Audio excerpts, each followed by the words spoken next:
Yeah, It felt small, kind of, Mhm. but that was fine. Like it didn't need to feel like international, like world Right. event happening. Yeah, it's Gotham City Sirens. Yeah. So I loved what's her name, Ramona Flowers as Helena Bertinelli. Yep. And I love that character in the comics, so I was very happy, and I love that actress Mary Elizabeth Winstead. And I love that they brought in Cassandra Cain, even though she's not Batgirl. I thought that was really cool. She was the Batgirl in the late '90s, early 2000s. Yeah. And I love Ewan McGregor as Black Mask. I also love Black Mask. I think I loved him in the Arkham games, so it was pretty cool to see him like on the real screen. I thought I think when I watched it, I had told my wife like he's great. Like he's really good. Like he's over the top and like kind of ridiculous, but like also super like great. Yeah, I love Ewan McGregor in that part, and I like it a lot. I've only seen it the once, but I really enjoyed it. Yeah. It was one of the, but I like blind bought it when they sent it to streaming early because I was like, this rocks. I've got to see this. It was fun. Yeah, Shazam's the one I still need to watch. Maybe I'll watch that tonight. I haven't watched Shazam either, or Wonder Woman. I heard Shazam's good. I heard Shazam's fun. Yeah, I think DC is getting their shit together. Yeah. I think that they isn't like Jeff Johns supposed to be like spearheading the universe now, much in the same way that like Kevin Feige does at Marvel. I don't know. He may have been canned. Yeah, thanks, Ray Fisher. Yeah. Although if that was happening, fuck you, Jeff Johns. Yeah, if it went down the way Ray Fisher said, fuck Jeff Johns, but I don't know. It's weird that it's been really quiet, so I have no idea what to think about that. Me either. The fact that like no real specifics ever came out, and I don't know. Anyway, weird times. Yeah, not Thanksgiving times. You know what? I will say the Friends episode where they play football is a good Thanksgiving. TV has done Thanksgiving. Friends especially. Okay, yes, they did. They did do Thanksgiving super well. I love the one where they play football in the park. Yep. I love the one where Brad Pitt comes over and just like he and Ross had the We Hate Rachel club in high school, which was pretty good. The episode where they accidentally locked themselves out of the apartment and Thanksgiving is burned and they all eat grilled cheese. I love that Chandler hates Thanksgiving. Does he? Yeah, because that's whenever his parents got divorced.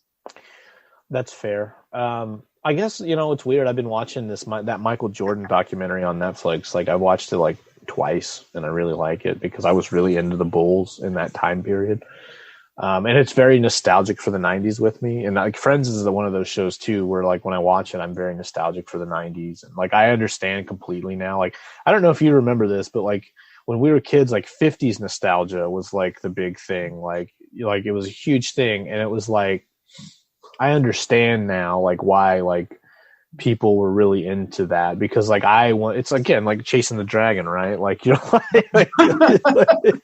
always like I want to go back to this time where it felt cool, and it's like the 90s wasn't super cool, and I'm sure I've said this before. The 90s had some really shitty things happen in it too. So, but we were young enough that we could be carefree. So even though the world was still a problem.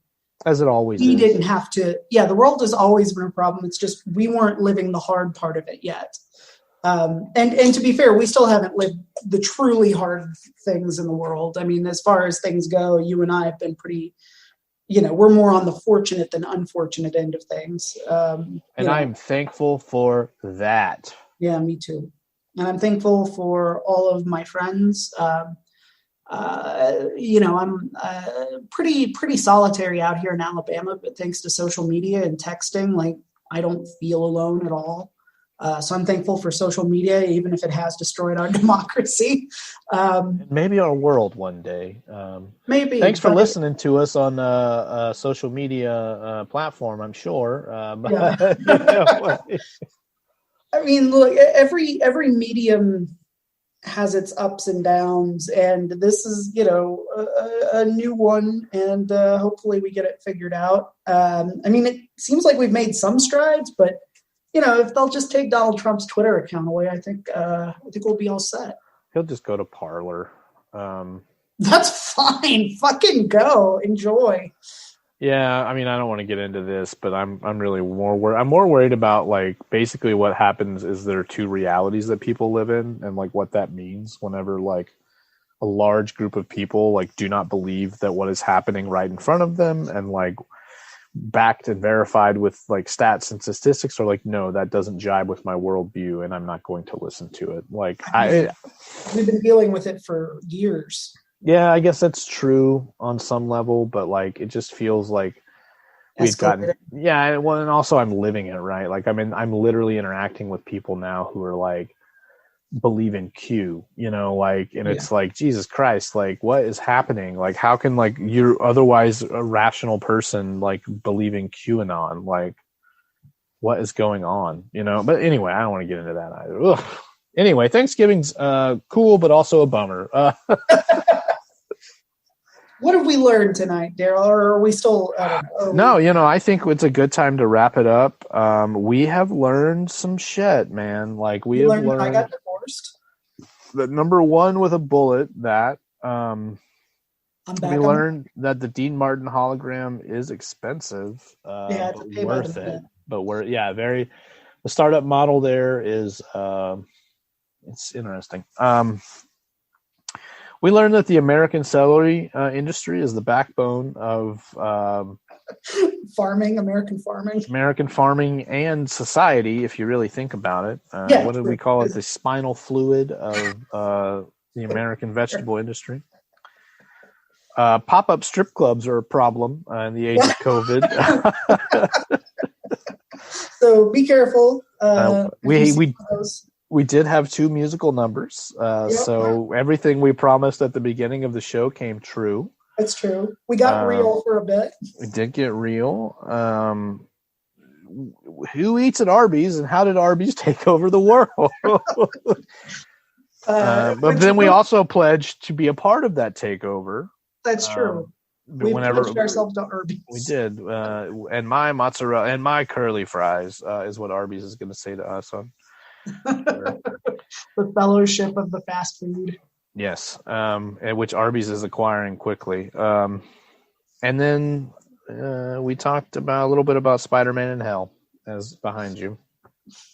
Spider-Man, I hope you make it out of hell. Oh, and also the Yam Jam, the diabolical lobbying group in the American vegetable industry. That you share a bed with a member of. I do. We don't talk about it. It's like some people don't talk about Trump in their relationships. We just don't talk about yams.